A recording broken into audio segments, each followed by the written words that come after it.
Sir, मेरा नाम कुणाल कुमार है। मैं आप लोगों के बीच में वीडियो के माध्यम से इसलिए आया हूँ कि मुझे कुछ जानकारी आप लोगों से साझा करनी है।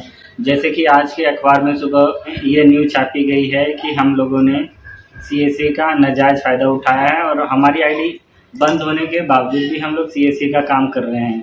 तो मैं आप लोगों के माध्यम से ये वीडियो के माध्यम से ये बताना चाह रहा हूँ कि अगर मेरी आईडी सीएससी की बंद हो चुकी है तो हम काम किस तरीके से कर सकते हैं। फॉर एग्जांपल, अगर आपकी फेसबुक की आईडी लॉग आउट हो गई या बंद कर दी गई है तो आप उसे नहीं खोल सकते ना दोबारा। आपको चलाने के लिए या तो नई आईडी बनानी पड़ेगी या आप किसी और की आईडी से चलाएंगे, ठीक है।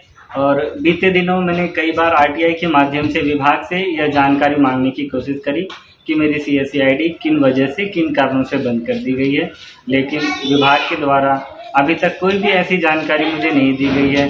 ना ही विभाग ने मुझे नोटिस दिया है अभी तक कि आईडी क्यों बंद करी गई है।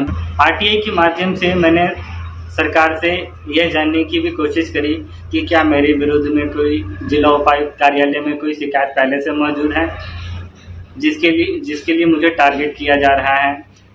लेकिन विभाग ने जो जानकारी दी उसके मुताबिक उन्होंने ये बोला कि आनंद पुत्र श्री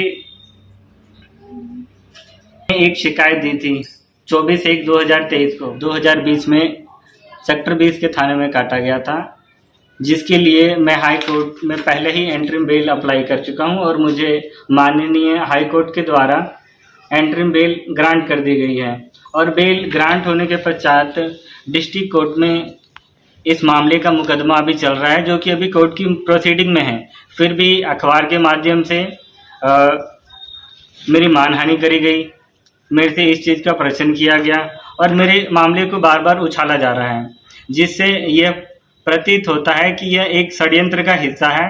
और ये मेरी निजी ज़िंदगी है। निजी ज़िंदगी से जो मामला कोर्ट के अधीन अभी कोर्ट में अभी विचाराधीन है, उसके लिए ये किसी का भी इस चीज़ के लिए प्रश्न करना कि उसमें क्या चल रहा है, नहीं चल रहा है, मैं समझता हूँ कि किसी को इससे कोई भी लेना देना नहीं होना चाहिए। लेकिन इसको उछालने का मतलब ही यही है कि वो मेरी इज्जत को, मेरी मान मर्यादा को, प्रतिष्ठा को ठेस पहुंचा रहे हैं और पब्लिकली मुझे बदनाम किया जा रहा है।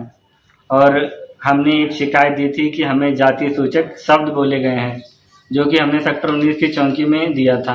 पुलिस ने उस पर कोई कार्रवाई नहीं करी और हमारा उस केस का एक आई विटनेस भी वहाँ पे मौजूद था, जो यह एफिडेविट देने के लिए भी तैयार है कि उसके सामने यह जाति सूचक शब्द बोले गए, छोटी जाति से संबंध रखता है। लेकिन पुलिस द्वारा इन सभी चीज़ों को अनदेखा कर दिया गया।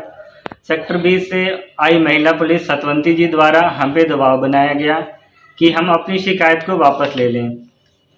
हमारे बार बार मना करने के बावजूद उन्होंने हमें डराया, धमकाया और हमें ये बोला गया कि आप अपना कंप्लेंट वापस ले लीजिए, नहीं तो हम आपके ऊपर 120/420 का पर्चा करेंगे। और हमारे बार बार मना करने के बाद भी उन्होंने हमारी बात को मानी नहीं और जब हमने अपनी शिकायत पे कार्रवाई करने के लिए बोला तो उन्होंने भी हमें ये चीज़ बोल दी कि आप छोटी जाति से संबंध रखते हैं तो आपकी कार्रवाई नहीं की जाएगी। मैं आपको यह भी बताना चाहता हूँ कि काजल के साथ राहुल, राघव, ज्योति और आनंद ने बदतमीजी करी। दुकान में आकर के काफ़ी सारी चीज़ें, अभद्र भाषा का प्रयोग किया उन्होंने और जाति सूचक शब्द मुझे बोले गए। इन सभी का हमने प्रमाण भी पुलिस को दिया, किंतु हमारे बात पे उन्होंने एतबार नहीं किया। और इस शिकायत के दौरान काजल पुलिस चौकी गई थी शिकायत देने के लिए। मैं एक बार भी पुलिस स्टेशन शिकायत देने के लिए या उसके साथ में नहीं गया। फिर भी पुलिस द्वारा कलंदरा काट दिया गया 27/1/2023 को धारा 160/150 के तहत। और हमारे खिलाफ ग्रीवियंस कमेटी की मीटिंग में ज्योति राजपूत और आनंद और राघव ने शिकायत दी कि हम लोगों ने उसके ऊपर झूठा आरोप लगाया है कि उन्होंने हमसे शराब की बोतल मांगी और पैसे की डिमांड करी। मैं इस कथन को झूठलाता हूँ। उन्होंने हमसे पैसे की डिमांड करी, हमसे शराब की बोतल की मांग करी मेरी वाइफ से और उन्होंने पैसे मांगे। ये वाक्य 101% सत्य है। यह एक बहुत ही बड़ा षड्यंत्र है क्योंकि मुझे अपनी जान का खतरा है और जिस हिसाब से ये घटनाएं घट रही है और मैं और मेरा परिवार असुरक्षित अपने आप का महसूस कर रहे हैं। अगर हमारे साथ कल को कुछ भी अहित होता है तो उसका जिम्मेवार प्रशासन होगा और मैं आप लोगों से और आप लोगों के माध्यम से प्रशासन से यह अपील करूंगा कि इस मुद्दे को अपने संज्ञान में लेके आएं, बिल्कुल गहराई से निष्पक्ष रूप से जांच करें सत्य क्या है। और अगर आप इस मुद्दे की जांच करेंगे तो आपको 101% पता लग जाएगा कि सत्य क्या है। हमारे साथ ये जो कुछ भी हो रहा है एक षड्यंत्र है।